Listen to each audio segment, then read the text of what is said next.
Suara Muslim, the best religious radio network. Alhamdulillah, Mitra Muslim. Malam hari ini saya Dana Rahmati yang bersama Anda di 93,8 FM Suara Muslim Surabaya. Ada juga rekan-rekan di Suara Muslim Lumajang, Suara Muslim Tuban, Suara Muslim Batu. Mitra Muslim di malam hari ini juga turut mendengarkan melalui live radio streaming. Dan saat ini juga bisa Anda tonton di channel YouTube Suara Muslim TV. Malam ini Mitra Muslim Majelis Ilmu insya Allah kita akan membahas bersama Tibun Nabawi Holistic Care dan temanya penyakit hati atau bagian yang keempat ya Mitra Muslim, paranoid melemahkan organ ginjal Mitra Muslim. Nah kadang yang melelahkan tubuh itu bukan cuma aktivitas fisik ya, tetapi juga pikiran yang kadang tidak pernah berhenti. Ada rasa seperti curiga, ada cemas Mitra Muslim, serta juga overthinking ya. Sedikit-sedikit mungkin takut, sedikit-sedikit ada muncul rasa khawatir Mitra Muslim sampai kalau misalkan itu dilakukan terus-menerus badan pun menjadi tidak sehat di setiap harinya. Padahal saat seseorang terus hidup dengan tekanan dan juga paranoid yang berlebihan, tubuh itu akan bekerja ekstra Mitra Muslim termasuk ginjal. Nah, insya Allah di pagi ini, di malam hari ini Mitra Muslim kita akan bahas lengkapnya di dalam Majelis Ilmu Tibun Nabawi. Anda sedang mendengarkan Majelis Ilmu. Majelis Ilmu. Telah hadir Mitra Muslim di studio ada Ustadz Nidom yang insya Allah akan menjelaskan ya bagian yang keempat paranoid yang bisa melemahkan organ ginjal ya. Kita sapa beliau terlebih dahulu. Assalamualaikum Ustadz Ahmad Nidom. Waalaikumsalam warahmatullahi wabarakatuh. Ya, kabar baik Ustadz di malam hari ini. Alhamdulillah. Alhamdulillah. Live TikTok Ustadz ya. Live TikTok. Malam ini kita coba trial yang YouTube ya Mitra Muslim. Insya Allah nanti kita akan berkolaborasi sesama TikTok Ustadz ya. Nah, kita melanjutkan Ustadz bagian keempat, paranoid melemahkan organ ginjal. Kok bisa seperti itu Ustadz? Assalamualaikum warahmatullahi wabarakatuh. Mitra warahmatullahi Muslim yang dirahmati oleh Allah. Sebelum kita melanjutkan pelajaran kita penyakit hati yang keempat dengan tema subtema adalah paranoid yang bisa melemahkan organ organ ginjal. Sebelum kita melanjutkan pelajaran kita tentang kajian kesehatan tibu nabawi, marilah kita haturkan salawat dan salam kepada junjungan kita Nabi Muhammad SAW, kepada keluarga, kepada sahabat, kepada tabi-tabiin. Semoga kita dapatkan syafaatnya. Amin, amin ya rabbal alamin. Yang kedua kalinya bagi mitra muslim yang sekarang diuji sama Allah dengan kesehatan, kami doakan semoga lekas sembuh, diangkat penyakitnya dan sehat-sehat walafiat seperti sedia kala. Amin, amin ya rabbal alamin. Bagi mitra muslim yang sekarang diuji oleh Allah dengan kekurangan rezeki, kesulitan untuk berobat, semoga dimudahkan oleh Allah, diberikan rezeki yang halal, barokah serta melimpah ruah. Amin, amin ya rabbal alamin. Oke.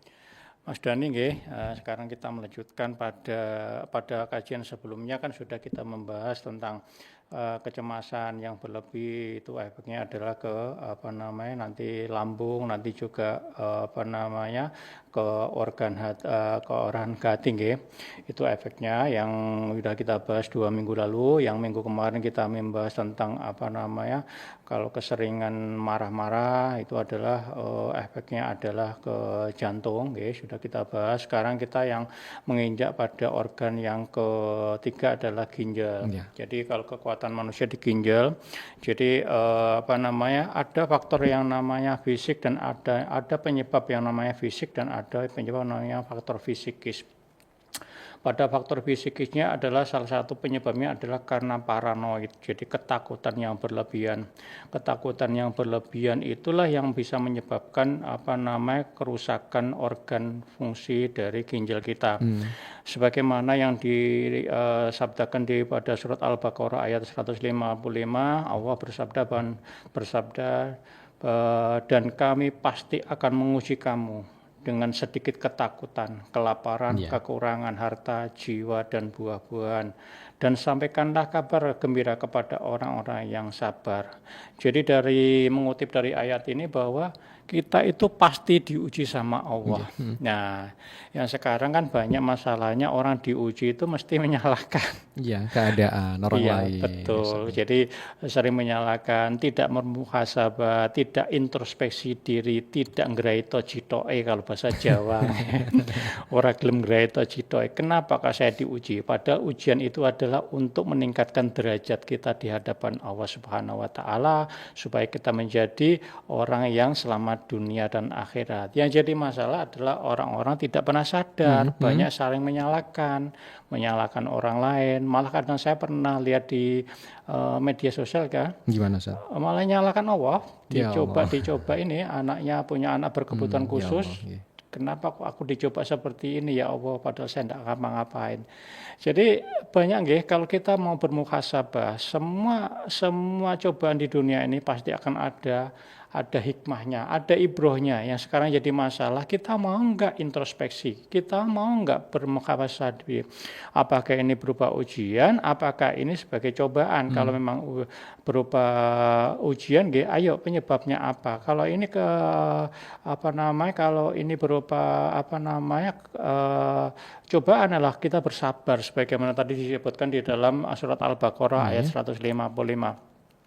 Jadi dalam setiap menghadapi masalah, ada dua kemungkinan masalah. Jadi kita menyikapinya menjadi positive thinking atau negative thinking. Kalau kita mau menyikapinya secara negative thinking, yang terjadi adalah saling menyalahkan, tidak mau bermuhasabah diri. Itu menjadi musibah. Kalau kita pada saat kita diuji, kita tadi positif negatif. Pada saat positive thinking, yang kita dapatkan adalah keberkahan dalam hidup. Makanya nanti kalau salah satu tanda-tanda orang-orang yang merasa dirinya itu adalah selalu benar, orang sombong, merasa dirinya benar, tidak pernah mau kalah. Nah, itu salah satu tanda ciri-cirinya orang biasanya diabetes, Mas. Berarti berdampak, Ustaz, ya, fisik ke psikis ke fisik, Ustaz. Iya. Jadi makanya kan semua yang terjadi kalau kita bicara di Tibun Nabawi, kita mengajari untuk mengobati penyakit tidak cuma sekedar dari fisik, ya, psikisnya juga. Jadi kalau kita fisiknya apakah sudah benar, apakah sudah sehat, baru nanti kita menginjak psikis. Jadi yang pada kesempatan ini apa hubungannya dengan hubungan paranoid dengan dengan ginjal, ya. Kalau kita bicara dari tinjauannya dari ilmu wuxing, ilmu wuxing Cina itu, diagram wuxing itu berbanding lurus. Jadi orang-orang yang sakit ketakutan yang berlebih itu nanti efeknya adalah kecemasan yang ekstrim, ya, itu efeknya adalah ke ginjal. Nanti saya jelaskan dari segi tinjauan medisnya, kalau dari tinjauan dari Masaru Emoto yang penemu tentang ini, meneliti tentang sifat-sifat air, ya sama. Jadi orang-orang yang paranoid yang belum terjadi sudah dipikirkan. Itu kalau misalkan kenapa kok dipikirkan? Oh, ini mengantisipasi, Ustaz, mungkin. Iya, tapi mikirkannya jeru. Bikinnya jeru, Mas Dani. Oke, boleh dipikir, boleh, jangan sampai kepikiran, ya. Jadi masalah kalau kepikiran. Jadi kayak akhirnya kalau ini kan kebanyakan, terutama ibu-ibu, kebanyakan lihat sinetron, ya kan, sinetron itu endingnya itu sesuai keinginan dari ibu-ibu, padahal sinetron diperpanjang itu supaya iklannya semakin banyak. Jadi yang sewot kadang-kadang ini pemerisanya, jadi itu jadi pada saat kita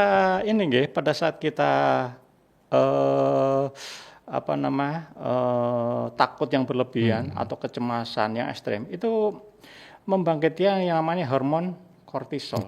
Ya, sudah sering kita bahas, kortisol.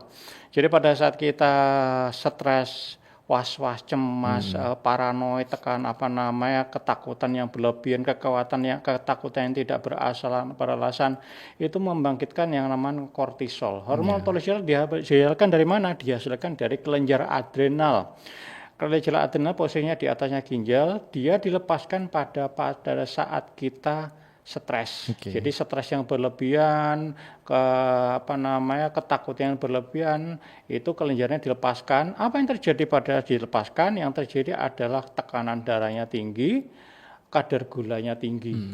Jadi kalau nanti kadar tekanan darahnya tinggi, yang terjadi apa? Yang terjadi adalah stroke, yang terjadi adalah pembengkakan di jantung dan sebagainya. Nanti kalau yang kadar gulanya tinggi, yang terjadi apa? Yang terjadi adalah bisa terjadi komplikasi. Pada podcast sebelumnya sudah saya sebutkan bahwa diabetes, kadar gula tinggi adalah ibu dari segala penyakit. Jadi kalau kita tidak bisa mengontrol kadar gula dalam tubuh kita, yang terjadi adalah penyakitnya merantak kemana-mana atau komplikasi.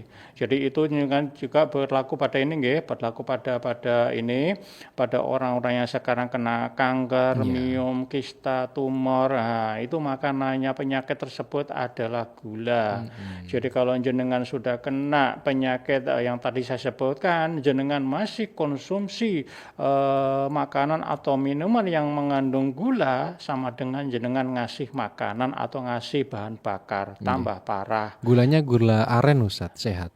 Gula aren sehat, tapi sekarang kondisinya kan memang kalau kita tidak beli langsung pada petaninya susah. Ada potensi dicampur juga. Betul. Sekarang apa sih yang yang di Indonesia itu yang nggak mungkin? Itu jadi campurnya bisa tepung, bisa gula, bisa yang paling parah itu kadang-kadang malah dicampur sama borak. Ya Allah. Jadi formalin itu. Jadi kalau misalkan mitra muslim beli gula Jawa atau gula aren kok bentuknya itu kok keras, jadi bentuknya keras, enggak lembek gitu, enggak empuk, terus keras, terus ada agak putih-putihnya, kemungkinan itu ada campurannya borak atau formalin. Jadi kalau itu kita makan ya tubuh kita di formalin. Itu dulu Mas Dani. Baik. Iya, ternyata banyak efeknya mitra muslim ya, itu dari pikiran kita. Itu yang kita bahas di malam hari ini. Ini sudah bagian yang keempat mitra muslim, paranoid yang itu bisa melemahkan organ-organ di dalam tubuh kita termasuk organ ginjal. Nah malam ini nanti mitra muslim bisa bergabung di 03156245555. WA bisa Anda sampaikan, telepon di WA juga bisa mitra muslim selepas pariwara berikut ini. Kami akan segera kembali tetap bersama Majelis Ilmu Tibun Nabawi bersama Tibun Nabawi Holistic Care.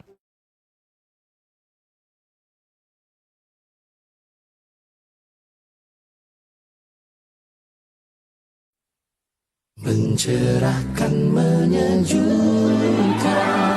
kapanpun, dimanapun, di saat suka maupun duka, berbagi inspirasi, saling hidupkan silaturahmi.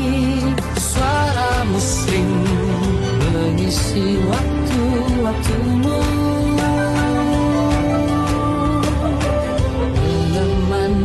selalu. Suara Muslim mencerahkan, menyejukkan.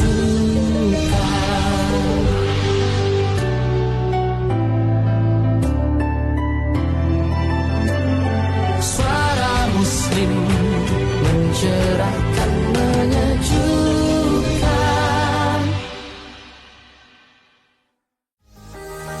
Toko Suara Muslim belanja berkah untuk media dakwah.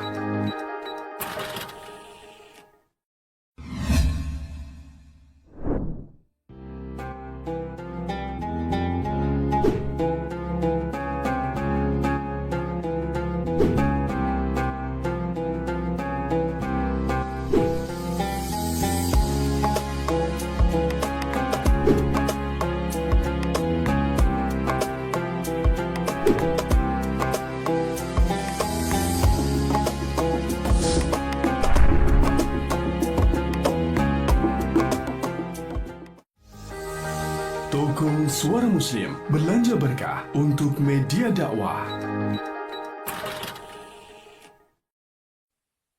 Mencerahkan, menyejukkan,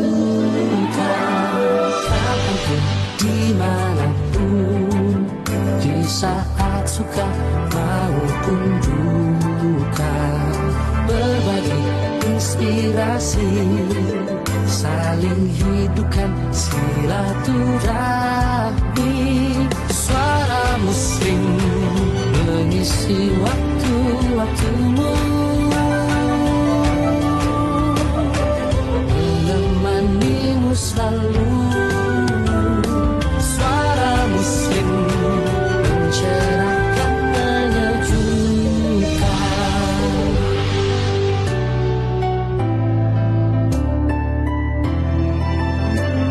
Suara Muslim mencerahkan, menyejukkan.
Anda sedang mendengarkan Majelis Ilmu.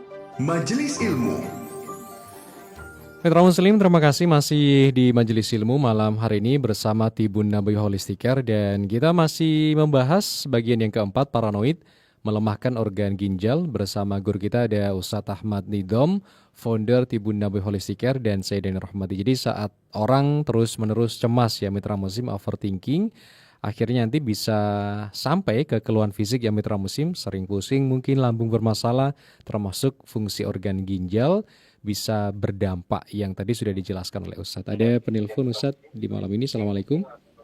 Waalaikumsalam warahmatullahi wabarakatuh. Bu Maryam, gimana kabarnya Bu Maryam? Alhamdulillah, Mas Dani. Alhamdulillah. Nggih. Mas Dani gimana? Sehat juga Ibu, alhamdulillah. Alhamdulillah. Nggih. Iya Mas Dani, jangan mikir macam-macam Mas Dani, biar gak sakit ya. Tapi biasanya tetap kepikiran ya Bu Maryam ya? Iya, iya. Tapi kan gak terus-menerus. Betul. Nggih. Silakan. Assalamualaikum Ustaz. Waalaikumsalam warahmatullahi wabarakatuh. Iya. Iya Ustaz. Orang dulu-dulu itu kan jarang sakit ini, sakit itu. Orang dulu itu kan sekarang ini kebanyakan mikir mungkin, mikir ini, mikir itu gitu Ustaz. Jadi jadinya cemas Ustaz. Iya. Untuk Ustaz, untuk agar kita ini gak kena diabetes itu kan harus menghindari pola hidup ya. Makan makanan yang yang mengandung gula ya. Iya. Ya. Tapi kan enggak juga Ustadz. Ya, walaupun sedikit kurang gula itu geliyeng juga, saya juga pernah. Iya, darah rendah ya mungkin Bu. Iya. Iya. Agar kita enggak kena macam-macam, itu gimana solusinya Ustadz? Iya. Terima kasih. Assalamualaikum warahmatullahi wabarakatuh. Waalaikumsalam warahmatullahi wabarakatuh. Oke. Ini suaranya agak feedback ya, Mas. Apanya? Suaranya agak feedback kayak. Mboten. Nggak. Oke. Jadi Ibu, solusinya adalah berpasrah diri pada Allah. Ikhlas menjalani hidup, lupakan masa lalu, kita menatap masa depan menjadi lebih baik. Jadi yang jadi masalah kan banyak orang-orang sekarang kan terjebak pada penyesalan. Jadi masa lalu disesali sampai berharian, mungkin sampai bertahun-tahun, terus tidak mau move on, kalau bahasa sekarang kan istilahnya tidak mau move on. Jadi masa lalu adalah pembelajaran buat kita untuk menjadi lebih baik ke depannya. Yang jadi masalah banyak orang terjebak pada masa lalu, tidak mau melihat masa depan. Dan itu selalu disesali terus, akhirnya menjadi suatu habit ya, suatu kebiasaan, dan itu menjadi penyakit. Yang harus kita lakukan apa? Pasrah, ikhlas jalani hidup. Jalani hidup ini sebagaimana yang sudah diktatir oleh Allah, tugas kita adalah optimal, kita berusaha, selebihnya berpasrah pada Allah. Karena yang sudah sering saya sampaikan bahwa rezeki kita, hidup mati kita, jodoh kita itu sudah ada yang ngatur. Jadi kalau kita sudah ada yang ngatur, kenapa kita bingung gitu kan? Tugas kita adalah mendekatkan pada sama Allah, perbaiki ibadah kita, insya Allah hidup kita akan diperbaiki oleh Allah. Yang jadi masalah kan orang-orang kan tidak percaya Mas gitu itu. Bukan percaya, nggak percaya ya. Padahal di dalam Islam sendiri adalah istilahnya adalah tawakal. Tawakal adalah berserah. Berserah diri pada Allah, ya. Jadi di Islam itu berserah diri pada Allah. Dan pada saat kita sholat pun di awal sudah kita sering baca inna sholati wa nusuki wa mahyaya wa mamati lillahi rabbil alamin, kan gitu ya. Sesungguhnya hidupku dan matiku adalah milik Allah. Yang jadi masalah kan apakah itu diresapi atau cukup dan sekedar diucapkan gugur kewajiban gitu kan. Kalau kita sudah tidak memikirkan dunia, insya Allah kita penyakit-penyakit itu akan hilang dengan sendirinya. Yang jadi masalah adalah dunia dipikirkan, padahal dunia ini adalah sementara.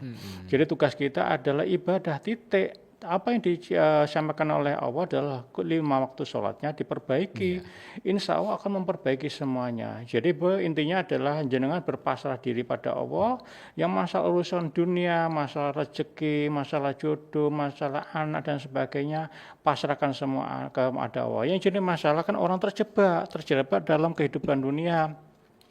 Pada podcast minggu kemarin sudah saya sebutkan, jadi pada saat kita menghadapi masalah, apakah itu diuji dengan suami istri kita, diuji dengan harta kita, diuji dengan anak-anak kita, pasrahkan semua pada Allah.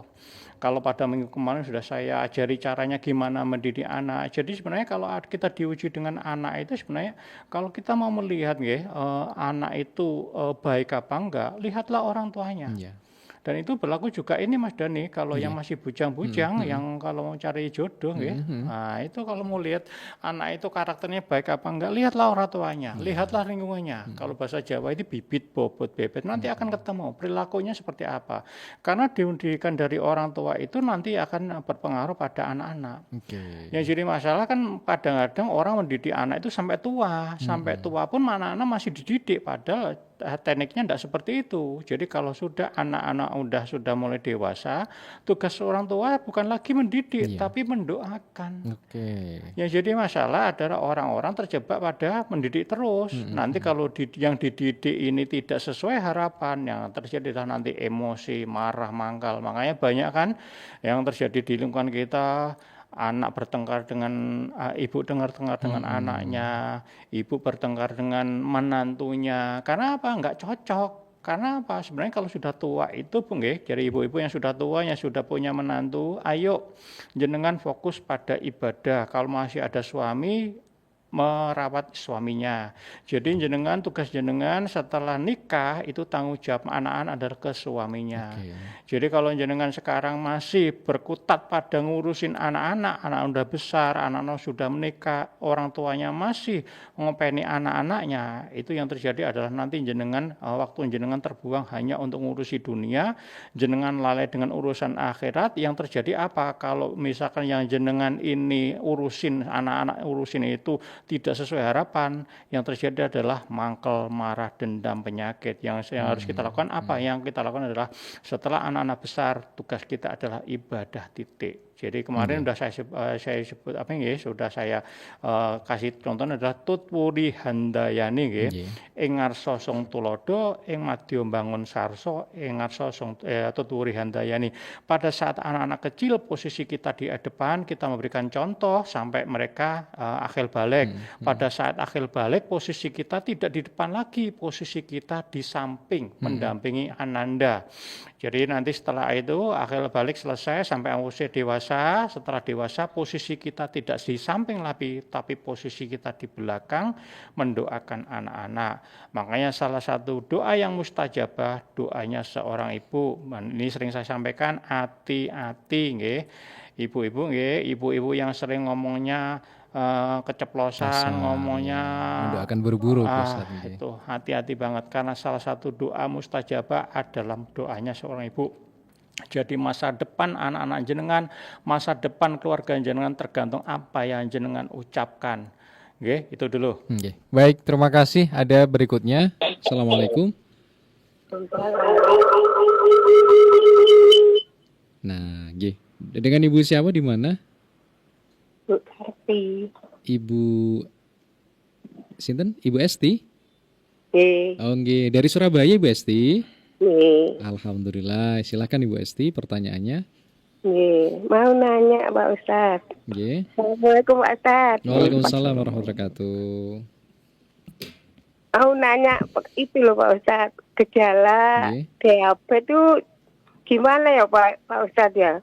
Kok saya itu tiap hari itu kok badan saya kok kurus gitu loh Pak Ustadz. Ya. Tadinya itu 58, sekarang tinggal 47 Pak Ustadz. Terus maaf Pak Ustadz rasanya kelamin itu rasanya kok basah terus, tapi enggak Pak Ustadz. Rasanya aja Pak Ustadz.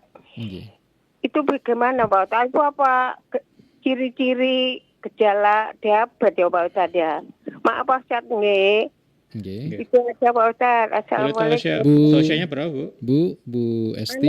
Usianya 67. 67. Nggih. Nggih, assalamualaikum Pak Ustadz. Waalaikumsalam warahmatullahi wabarakatuh. Waalaikumsalam. Jadi Bu, kalau tanda-tandanya diabetes nggih, biasanya nggih sering kencing malam. Terus gatal-gatal juga, terus karena kayaknya beratnya turun, kemudian kayaknya ini diabetes tipe C, tipe 1. Ibu nanti cek ke laboratorium, cek kadar gulanya berapa, nanti akan ketahuan semua berapa di situ. Terus kalau misalkan kalau misalkan ini turun drastis, bisa jadi ada anemia juga Ibu. Kalau anemia nanti jenengan harus check up selengkap terutama ada kadar bunnya, kadar kreatinnya juga. Terus nanti kalau berhubungan dengan gemuk kurus ini berhubungan dengan limfa juga Bu. Jadi nanti untuk sementara jenengan cek ke laboratorium. Kalau di Surabaya posisinya nanti jenengan ke puskesmas terdekat, nanti cek yang namanya PKG, pemeriksaan kesehatan gratis, itu semua nanti dicek semua. Nanti jenengan nanti dari situ datanya akan keluar semua apa yang jadi masalah apa. Kemungkinan ini bisa jadi adalah diabetes tipe 1 atau bisa jadi berhubungan dengan organ limfa atau bisa jadi ada anemia. Jadi ini saya belum bisa menyimpulkan, untuk pastinya jenengan cek ke puskesmas terdekat. Oke, baik. Terima kasih Ibu Esti. Berikutnya Ustadz ada yang sudah menunggu. Assalamualaikum. Waalaikumsalam warahmatullahi wabarakatuh. Bu Ana, alhamdulillah. Silakan Ibu. Assalamualaikum Pak Ustadz. Waalaikumsalam. Ya begini Pak Ustadz, ya nggak pernah makan gula, tapi kalau masak Pak Ustadz, masak itu selalu di gula Pak Ustadz. Masak sayur-sayur apa itu selalu ada gulanya, tapi ya nggak banyak. Apakah boleh Pak Ustadz seperti itu? Kemudian yang kedua itu Pak Ustadz, kalau ada orang itu ya selalu happy, nggak pernah susah, nggak pernah mikir.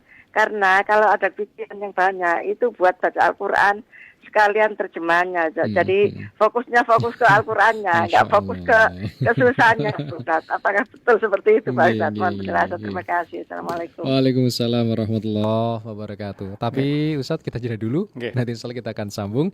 Bu Ana nanti jawabnya setelah jeda dan Mitra Muslim bisa bergabung di malam hari ini. Terima kasih. Sapaan dari channel YouTube Suara Muslim TV.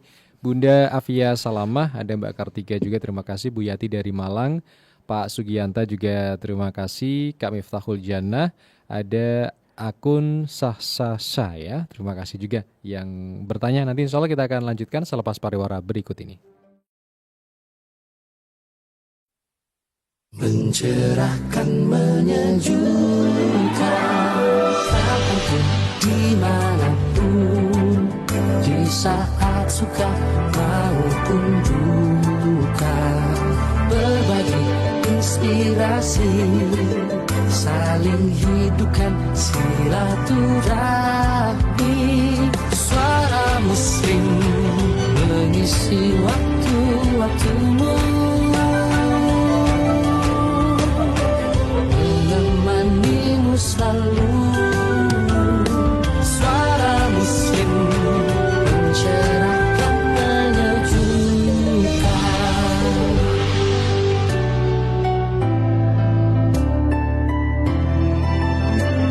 Suara Muslim mencerahkan, menyejukkan.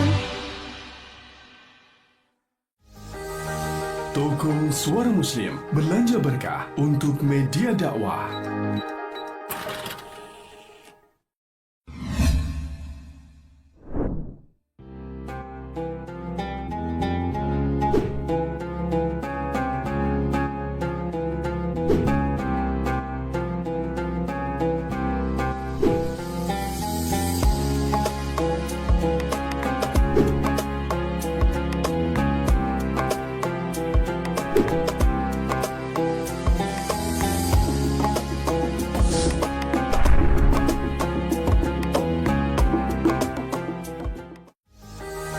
Toko Suara Muslim belanja berkah untuk media dakwah.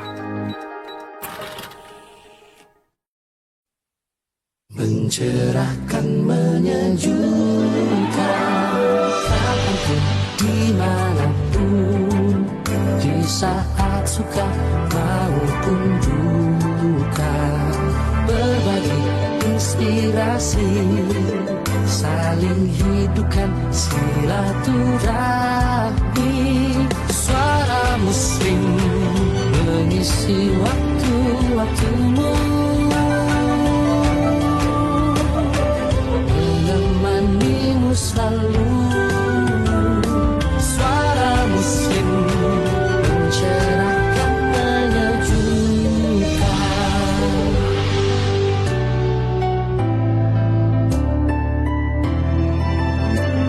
Suara Muslim mencerahkan, menyejukkan. Anda sedang mendengarkan Majelis Ilmu. Majelis Ilmu. Majelis Ilmu Mitra Muslim malam hari ini masih bersama guru kita, ada Ustadz Ahmad Didom, founder di Bundawi Holistic Care, dan saya Dena Rohmati. 03156245555, WA Pak Suroso dari Rungkut ya, nanti kami akan bacakan. Ada Adi Ami Putri, terima kasih. Ibu Muniro, Ibu Eni dari Lumajang, Pak Goni juga bertanya tentang ginjal, tapi kita ke penelpon dulu. Assalamualaikum. Waalaikumsalam. Tadi dulu cek apa ke Pak Nggih. Ustaz tadi, Pak Ustaz? Nggih, dengan Ibu siapa ini? Tadi Bu Esti tadi. Bu Esti, nggih, berapa Bu Esti? Cek apa tadi? Cek di PKG, poli PKG di Puskesmas seperti itu. Poli PKG, nggih, pemeriksaan kesehatan gratis. Gratis itu. PKG ya Pak Ustaz ya. Nggih, nanti Ibu. Oh, nggih. Makasih Pak Ustaz. Maaf. Nggih. Aduh. Nggih. Assalamualaikum. Waalaikumsalam warahmatullahi wabarakatuh. Nggih. Ibu Ana, Ustadz tadi mikir lebih baik mikirnya itu dibawa ke Al-Quran katanya Ustadz. Kemudian yang pertama kalau pakai gula biasanya masak biasanya dikasih gula. Nah itu ukurannya adakah Ustadz? Boleh Bu, jadi kalau makan gula boleh. Makanya kan gini, kalau di ketentuan pemerintah itu gula yang dianjurkan adalah 50 gram per hari atau 2,5 sendok makan. Kalau garam itu adalah 20 gram per hari atau 1 sendok teh. Sorry, 1 sendok teh. Jadi apakah gula boleh kita konsumsi? Boleh selama kadar gulanya kita adalah normal. Makanya sering saya sarankan di sini adalah rutinkan cek 4 sekawan, asam urat, kolesterol, kadar gula, tensinya. Jadi tiap bulan itu ditensi, dicek semuanya untuk mengetahui mana yang tinggi, mana yang rendah. Jadi kalau udah tinggi ya berarti gulanya dikurangi. Kalau rendah gulanya dinaikkan. Jadi nggak usah takut bahwa nanti kalau kebanyakan gula kadar gulanya tinggi. Enggak seperti itu. Jadi kan ada parameternya. Parameternya tadi itu jenengan cek sekarang udah lengkap semua ya, di Surabaya udah gratis semua di puskesmas itu. Asam urat, kolesterol, kadar gula, tensi, rutin kan tiap bulan ngecek. Nanti kadar gulanya berapa. Kalau normal ya udah, kalau normal berarti kita bebas untuk minum konsumsi gula. Tapi kalau tinggi ya dikurangi. Kalau rendah malah dianjurkan perbanyak makan gula-gula gitu kan, teh manis dan sebagainya. Itu Bu. Jadi bukan berarti Ustadz Nindo melarang, enggak melarang. Sewajarnya. Tetap ada parameternya. Parameternya adalah kita periksa tiap bulan. Oh, itu yang minimal Ustadz. Iya, minimal. Jadi makanya kan 4 sekawan itu akan indikator tubuh kita bermasalah apa enggak. 4 sekawan itu nanti baru kita tarik. Misalkan yang asam uratnya tinggi, kolesterolnya tinggi, tekanan darah tinggi, kok tinggi semua, diobati kok enggak semua. Itu sudah mulai kita mengarahnya ke ginjal. Kalau kadar gulanya tinggi-tinggi kok enggak turun-turun, sudah diobati, sudah sudah diet, sudah diobati, sudah macam-macam, kok enggak turun-turun, bisa jadi tadi itu psikis paranoid itu kan. Itu jadi makanya kalau di Tibun Nabawi itu kita melihat penyakit tidak dari segi fisik aja, tapi dari segi psikis juga itu. Jadi di situ makanya coba kembali lagi coba jenengan perhatikan kembali yang pertanyaan nomor 2. Kalau jenengan sudah dalam keadaan stres, bagus dilampiaskan dalam bentuk baca Al-Quran, bagus itu. Jadi baca Al-Quran, mendekatkan diri pada Allah, berpuasa, udah lebih bagus. Jadi masalah kadang-kadang orang kalau dalam keadaan stres malah lihat YouTube, lihat media sosial. Tambah stres Iya, lihat media sosial, nanti ada orang komentar apa-apa, dia ikut-ikutan. Itu yang jadi masalah. Makanya kalau itu mitra muslim kalau jenengan sekarang sering berkomentar jelek-jelek ke media sosial, itu sebenarnya adalah suatu saat itu akan balik ke jenengan lagi. Kok bisa Ustadz? Bisa. Tinggal lihat waktunya. Jadi sebenarnya apa yang kita tanam itu akan kita tuai. Jadi yang sekarang yang sering menggunjing, sering berkomentar yang tidak sebenarnya itu adalah doa untuk jenengan sendiri untuk masa datang. Jadi makanya hati-hati, apa yang jenengan lakukan sekarang suatu saat pasti akan diunduh setelah gitu Nah, kembali lagi yang tadi Bu, apakah salah satu syarat untuk menjadi sehat adalah happy? Bahagia. Kuncinya bahagia. Bahagia nanti akan membangkitkan yang namanya hormon endorfin, hormon kebahagiaan, hormon imunitas. Jadi kuncinya cuma itu, kuncinya bahagia. Jadi jangan pernah menyesal masa lalu, move on dari masa lalu, tatap masa depan, jangan membanding-bandingkan. Nah, ini biasanya sering membandingkan. Padahal tadi sudah saya singgung di depan bahwa rezeki kita sudah yang ngatur. Semua sudah diatur sama Allah. Kita tidak bisa niru Mas Dani, kita nggak bisa niru rezeki seseorang, nggak bisa. Karena sudah ada takarannya sendiri-sendiri. Jadi makanya kalau saya menyatir dari pesan mbah-mbah saya itu masih sikil digundas, ndas tinggu sikil, nek durung wayahe nggak bisa. Jadi rezeki kita tidak akan tertukar. Mungkin bisa ya, kita bisa meniru pekerjaan seseorang, tapi kalau meniru rezeki nggak bisa. Berarti sama-sama misalkan jualan sate, satunya laris, bisa jadi yang satunya niru itu belum tentu laris. Nggak bisa. nggak bisa. Makanya kan banyak orang kalau seperti itu jangan iri, karena jangan iri, yang jadi masalah biasanya iri. Iri dipikir. Iya, iri dengki ya kadang-kadang kan melakukan hal-hal yang enggak kan, malah melakukan tindakan fisik atau menyerang cara yang kasat mata dan sebagainya, itu kan banyak terjadi. Jadi penyakit hati. Makanya kalau jenengan memang orang beriman, kalau ada orang ada tetangga kita yang dapat rezeki yang banyak, kita harus bersyukur, alhamdulillah. Jadi kita malah mendoakan. Sebenarnya kalau kita mendoakan orang-orang yang susah atau dalam keadaan orang yang bahagia, itu sebenarnya suatu saat akan kembali ke kita sendiri loh. Berarti bahagia sebenarnya nggak susah, Ustaz. Iya, nggak susah sebenarnya. Tergantung kita, bagaimana kita menempatkan posisi diri kita. Kita selalu beringat sama Allah bahwa tugas kita di dunia itu sudah hanya ibadah. Yang lainnya sudah diatur. Jadi nggak usah bingung. Ya jadi masalah ada orang bingung. Jadi tetangganya punya sesuatu meriang, nanti husnudon, saling menggunjing, saling fitnah dan sebagainya. Itu yang jadi masalah. Itu sebenarnya penyakit, Mitra Muslim. Itu penyakit yang tanpa kita sadari. Makanya kemarin podcast sebelumnya saya pernah singgung, Mas Dan, kenapa kadang-kadang orang pada saat di rumah dia sakit-sakitan, pada saat di luar dia sembuh. Sehat. Karena bisa jadi keluarganya adalah keluarga yang toksik, keluarga yang beracun. Salah satu tadi itu sering bertengkar, selalu curiga, selalu mungkin masa lalu dan sebagainya. Akhirnya tidak sehat. Kalau rumah tangga tidak sehat, yang terjadi adalah tidak ada keberkahan dalam hidup. Makanya coba jenengan perhatikan orang-orang mohon maaf orang-orang gila itu kenapa sehat? Padahal makanannya nggak sehat loh. Iya, Ustaz, divaksin mungkin belum. Karena pikirannya los ndak rewel, Mas Dan. Ini sudah nggak mikir apa-apa. Nah, sekarang orang yang sehat jadi gila sekarang. Jadi penyakit kan. Coba perhatikan lah. Kita bukan kita menjelekkan orang gila, enggak. Coba perhatikan orang gila itu enggak mikir dunia sudah. Jadi semua hidup ini dijalani, dia enggak mikir, padahal makanannya makanan sisa-sisa sama, tapi mereka sehat. Lah yang sekarang orang yang sehat malah jadi gila karena apa? Mikirkan yang enggak, jadi terjadi stres itu. Jadi kalau Bu Ana tadi itu kalau stres dan sebagainya dipakai Al-Quran, bagus Bu, lanjutin. Jadi kalau ada orang mikir apa-apa nggak usah direken, udah. Jadi itu yang jadi penyakit nanti. Kita ke WA dulu, Ustaz, kita berbagi. Bu Wardah kayaknya. Assalamualaikum. Waalaikumsalam. Mau nanya Mas Dani sama Ustaz Nidom. Monggo Bu Wardah. Assalamualaikum Ustaz Nidom. Waalaikumsalam warahmatullahi wabarakatuh.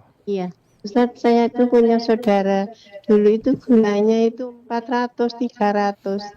Terus sekarang enggak makan nasi sama sekali, Ustaz. Tapi makan sayur, terus tepung itu enggak saya bilang. Enteno obat sak pabrik nek makan tepung sama Ustaz nasi ya tetep aja. Terus akhirnya enggak makan tepung sama nasi itulah, alhamdulillah. Tapi gula enggak, Ustaz? Sekarang itu 100-110 normal. Dulu itu minum obat itu Amaril 1 mili, Ustaz. Terus itu kan tinggi ya. Alhamdulillah itu, Ustaz. Jadi nasi itu enggak baik ya, Ustaz, untuk orang diabetes. Betul ya, Ustaz ya? Terima kasih. Assalamualaikum. Waalaikumsalam warahmatullahi wabarakatuh. Waalaikumsalam warahmatullahi wabarakatuh. Berarti kan udah ketemu jawabannya, dirubah perilakunya. Makanya pada podcast yang lalu pernah saya sebutkan, jangan gantungkan obat. Sebagus apapun obat, semahal apapun obat, jika tidak diimbangi dengan perilaku yang sehat, percuma pengobatan. Jadi kalau mitra Muslim yang sekarang masih pakai obat, jenengan tidak sehat. Caranya gimana supaya sehat? Hilangkan semua obat-obatan. Caranya apa? Rubah perilaku. Perilaku yang tidak sehat sehari-hari itu dirubah. Bisa.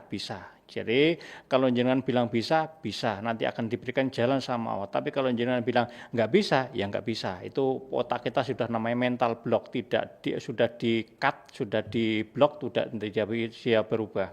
Oke. Jadi Bu, kalau tadi itu sudah perilakunya sudah dirubah, dikurangi tepung-tepung, sudah kurangi nasi yang dikurangi, bagus, lanjutin. Nanti diimbangi dengan olahraga, nggih. Olahraga minimal tiap hari 30 menit per hari. Fungsinya adalah untuk menguatkan tulang. Jadi menguatkan tulang, menguatkan jantung kita. Salah satu dari jantung kita itu ada namanya soleus, Bu. Posisinya ada di belakang di betis kita. Jadi kalau kita sering olahraga, maka jantung kita menjadi sehat karena apa? Jantung kita yang utama yang di atas itu dibantu dengan soleus yang di bawah. Nggih. Terus nasi nggih, kalau dari penelitian yang saya ikutin, Bu, kadar pestisida dari nasi itu sudah di ambang batas normal. Kandeng ya, itu yang pertama. Jadi sudah pestisida sudah banyak banget, Bu. Yang kedua adalah mengandung senyawa arsenik. Senyawa arsenik adalah racun yang dipakai untuk membunuh aktivitas imuner nggih. Itu mungkin kadarnya enggak terlalu banyak nggih Terus yang selanjutnya adalah mengandung senyawa timbal yang susah untuk diurai. Nah, sekarang yang paling penting adalah rata-rata beras sekarang itu rata-rata warnanya putih, kebanyakan sudah di bleaching, sudah dikasih pemutih. Jadi kalau jenengan keseringan makan nasi, itu sama dengan memasukkan racun secara perlahan-lahan dan membunuh secara perlahan-lahan. Kalau dari ilmu yang saya pelajari, tiap hari kita memasukkan 86 racun dalam tubuh kita. Nggak sadar. Nggak sadar. Nanti kok ujuk-ujuk sakit. Nah, itu salah satu karena kebanyakan makanan yang tidak sehat, makanan yang tidak bernutrisi, makanan yang kita makan adalah makanan sampah. Yang terjadi adalah toksik dalam tubuh kita, meningkat, yang terjadi nanti penyakit tekanan darah tinggi, kadar gula tinggi, kolesterol tinggi, asam urat tinggi, nanti stroke dan sebagainya. Itu karena penyebabnya satu pola makan yang tidak sehat. Pola makan yang bagus gimana? 50% adalah sayur plus buah, 25% adalah lauk pauk, yang selanjutnya 25% adalah karbo. Garpu tidak harus nasi, bisa kentang, bisa umbi-umbian, bisa polopendum dan sebagainya. Jadi kalau sekarang udah kena penyakit macam-macam, ya penyakit degeneratif yang sudah parah, sebaiknya jenengan berhenti makan gula, tepung, dan goreng-goreng dan sebagainya. Perbanyak makanan yang dikukus, itu gantinya. Baik, terima kasih Ibu Wardah. Ada yang Ustaz menyampaikan opini, tidak mau disebutkan namanya, Ibu.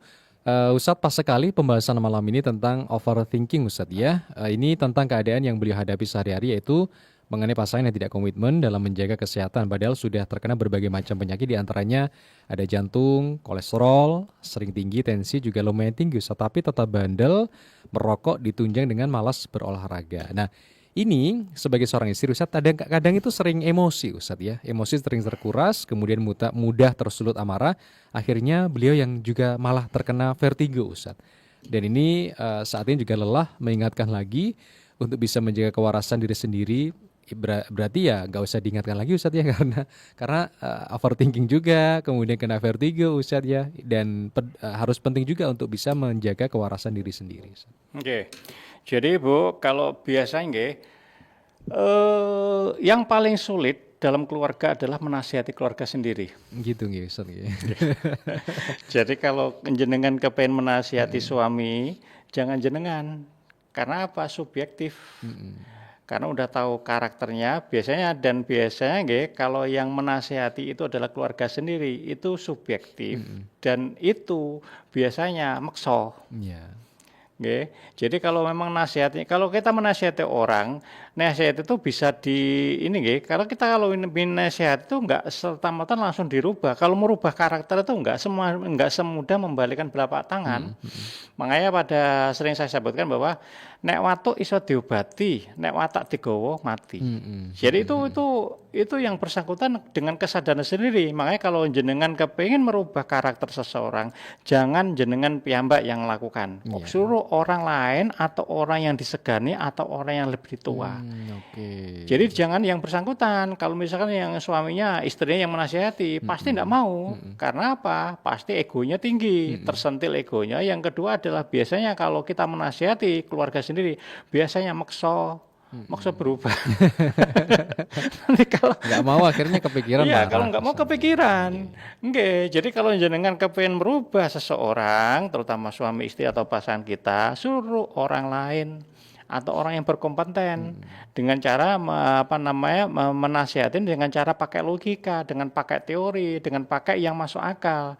Kalau kita cuma menasihati nggak pakai teori dan logika, biasanya orang nggak mau. Saya pernah kebetulan nasihati orang yang kena gagal ginjal, itu yang seluruh teman-temannya diundang semua Mas untuk menasihati, nggak mempan, istrinya udah nggak mempan,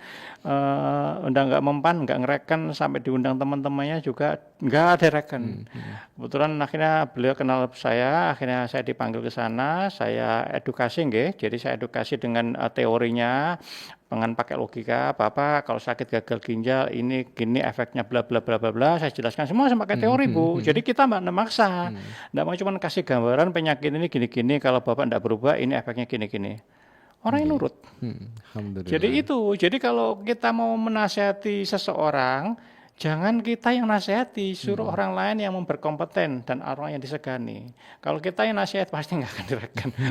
Kalau kita direken, biasanya apa? Penyakit tadi, marah, mangkal, dendam. Itu penyakit. Jenengan suami jenengan udah sakit, jenengan juga ikut sakit.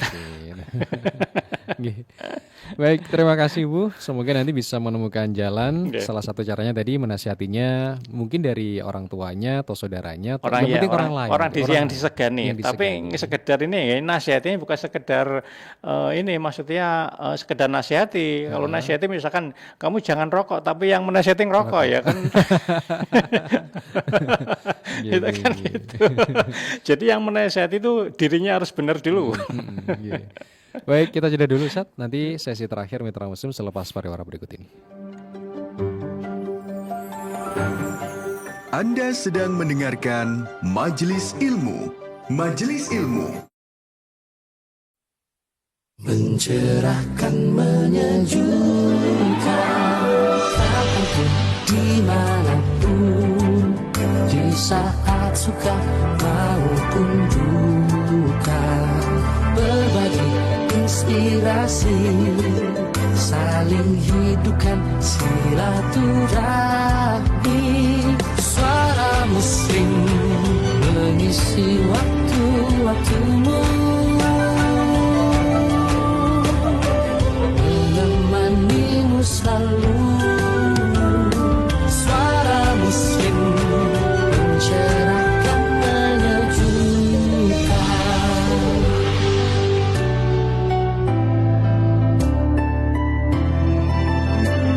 Suara Muslim mencerahkan, menyejukkan. Toko Suara Muslim Belanja Berkah untuk media dakwah.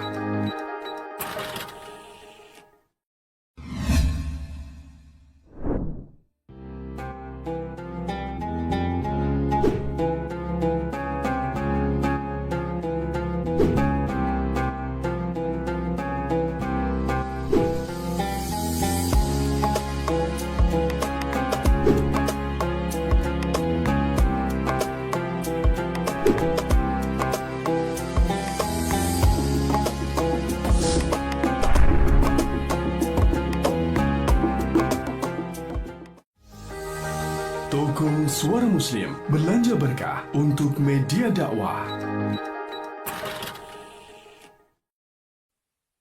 Mencerahkan, menyejukkan, kapanpun, dimanapun, di saat suka maupun duka, berbagi inspirasi, saling hidupkan silaturahmi.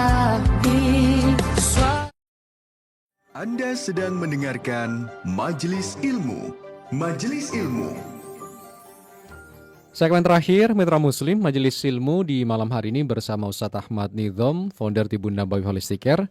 Dan saya Dani Rahmati, Mitra Muslim. Anda juga boleh untuk menonton tayangan live channel di YouTube Suara Muslim TV. Kita masih ngobrol, ini bagian yang keempat ya, Mitra Muslim, penyakit hati, paranoid melemahkan organ ginjal. 031 56 24 555. Satu penelpon Ustadz, kemudian nanti mungkin WA di malam hari ini. Assalamualaikum. Waalaikumsalam warahmatullahi wabarakatuh. Oke, dengan Ibu siapa di mana ini? Madura. Oke, Ibu Ida ya. Alhamdulillah. Oke, silakan Ibu. Terima kasih. Assalamualaikum Ustaz. Waalaikumsalam warahmatullahi. Ustaz, saya tuh punya adik Ustaz, yang tensinya itu selalu rendah Ustaz. Kemarin itu sampai 60 Ustaz. Itu gejalanya itu sampai mual-mual, muntah-muntah gitu Ustaz, pusing gitu Ustaz. Apa gitu Ustaz untuk herbalnya ini? Dan apakah bahayanya darah rendah ini sama Ustaz dengan darah tinggi itu? Terus yang kecil Ustaz. Usianya berapa Ibu? Usianya 35-an Ustaz. Cewek apa cowok?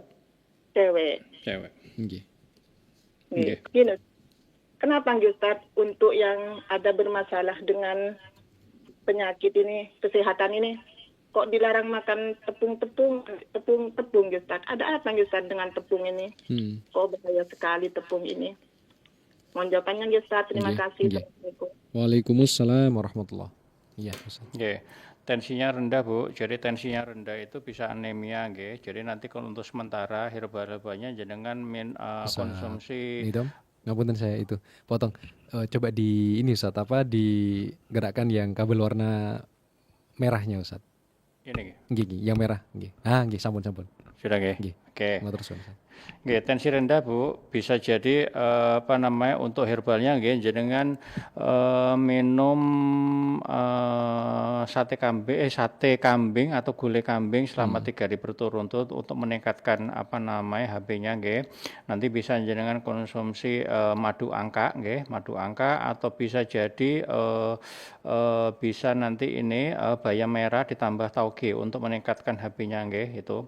Terus kalau misalkan kok ininya darahnya turun terus, nanti ditransfusi turun lagi, HP turun, kemungkinan adalah ada 2 kemungkinan ya. Jadi kalau misalkan ada orang HP-nya turun drastis, itu ada kemungkinan bisa jadi terjadi gagal ginjal atau terjadi kanker biasanya nggih. Jadi tanda-tandanya itu alarm awalnya nggih. Nanti dicek dulu. Sementara untuk awalnya coba diminumkan selama 3 hari konsumsi daging kambing, bisa gulai, bisa sate. Nanti efeknya gimana? Kalau misalkan kok nggak ada efeknya, nanti bisa dibantu dengan konsumsi tadi itu madu angka atau madu anemia, atau bisa dibantu dengan cara membuat sendiri itu dari bayam merah ditambah tauge. Nanti efeknya gimana? Kalau misalkan kok efeknya kok ndak ngefek banget, jenengan langsung cek ke laboratorium HP-nya berapa. Nanti kalau HP-nya kok rendah banget, kemungkinan ada 2, ya bisa jadi adalah ginjalnya bermasalah atau ada kanker di tubuhnya. Itu yang pertama. Itu nggih, jawaban yang pertama nggih. Yang tadi untuk rendah nggih. Untuk tepung, memang tepung itu Bu, kita nggak tahu banyak yang dipakai tepung ini apa. Karena yang tadi hampir sama seperti nasi nggih. Nasi kan kita nggak tahu prosesnya gimana. Karena yang dari makanan sekarang kan rata-rata kebanyakan rekayasa genetika kan. Jadi dipercepat proses masaknya, dipercepat proses panennya. Yang terjadi adalah terjadi mutasi dalam tubuh kita. Jadi kalau kita tubuh kita kebanyakan makan makanan yang mengandung ultra proses, yang rekayasa genetik, terjadi mutan DNA. Nanti kalau terjadi mutan DNA-nya, salah satu nanti terjadi penyebabnya kanker, bisa kanker dan sebagainya itu. Jadi kalau yang memang kondisinya sehat tidak apa-apa. Tapi yang jelas apakah tepung boleh dimakan? Boleh. Yang nggak boleh adalah hampir tiap hari makan tepung, makan ayam, makan nasi dan sebagainya, dan tidak diimbangi dengan buah-buahan. Padahal yang diperlukan oleh tubuh kita adalah sayur plus buah. Jadi dalam sayur plus buah itu ada namanya zat karotenoid. Karotenoid itu yang diperlukan oleh tubuh kita untuk melawan radikal bebas. Jadi sebelum penyakit itu dilawan sama darah putih, itu sudah dinetralkan dulu oleh namanya karotenoid karotenoid yang banyak terdapat pada buah berwarna-warni sama sayuran segar. Jadi itu makanya di awal tadi saya sebutkan pola makan yang baik adalah 50% sayur plus buah, 25% baru lauk pauk, baru 25% karbo. Karbo itu tidak harus nasi, bisa kentang, bisa umbi-umbian. Itu. Terima kasih Ibu. Kemudian dari Ibu Diah dari Suara Muslim Batu selalu menyimak Ustadz ilmu yang sangat mahal untuk bisa dicerna. Terima kasih.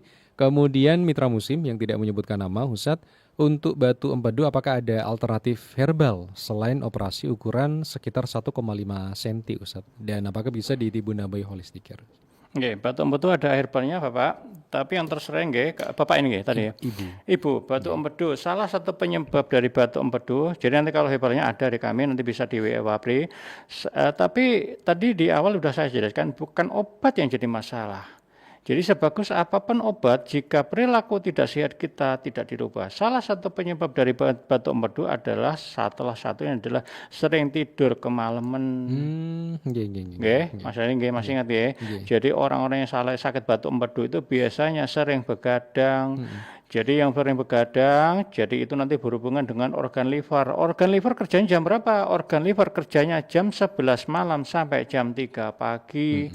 Jadi kalau misalkan jenengan masih begadang jam segitu tidak tertidur, yang terjadi adalah terjadi batu empedu.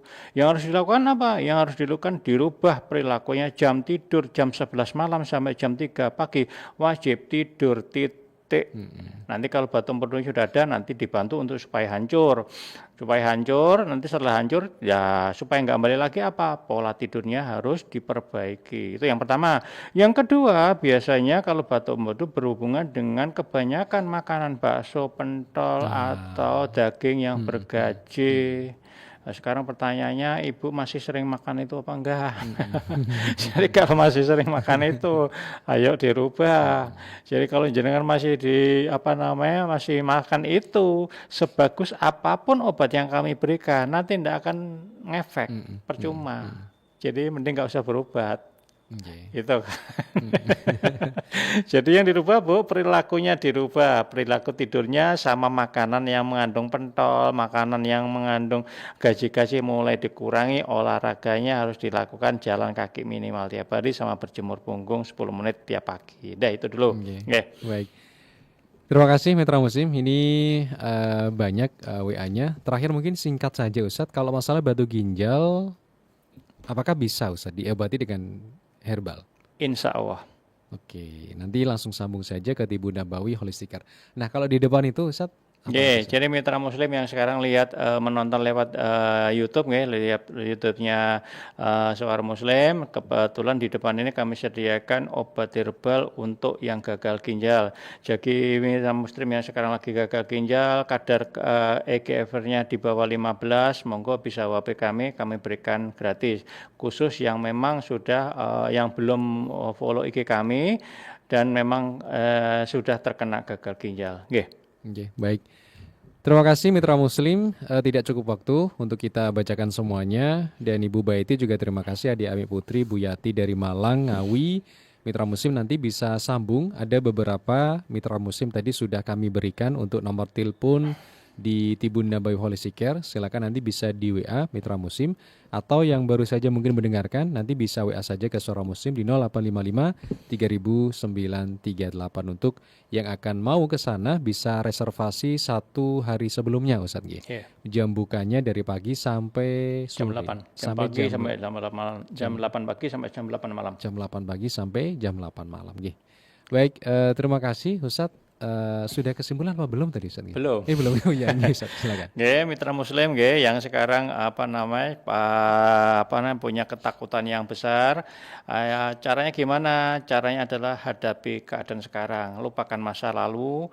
Jadi yang sekarang belum move on, segera move on, perbaiki kita. Jadi berkompromi dengan diri kita sendiri. Itu kuncinya. Jadi yang masa lalu tinggalkan, kita masa depan menjadi lebih baik lagi, berkompromi dengan diri kita sendiri supaya kita selalu sehat, dan semua pasrahkan pada Allah karena semua adalah milik Allah dan kita kembali pada Allah.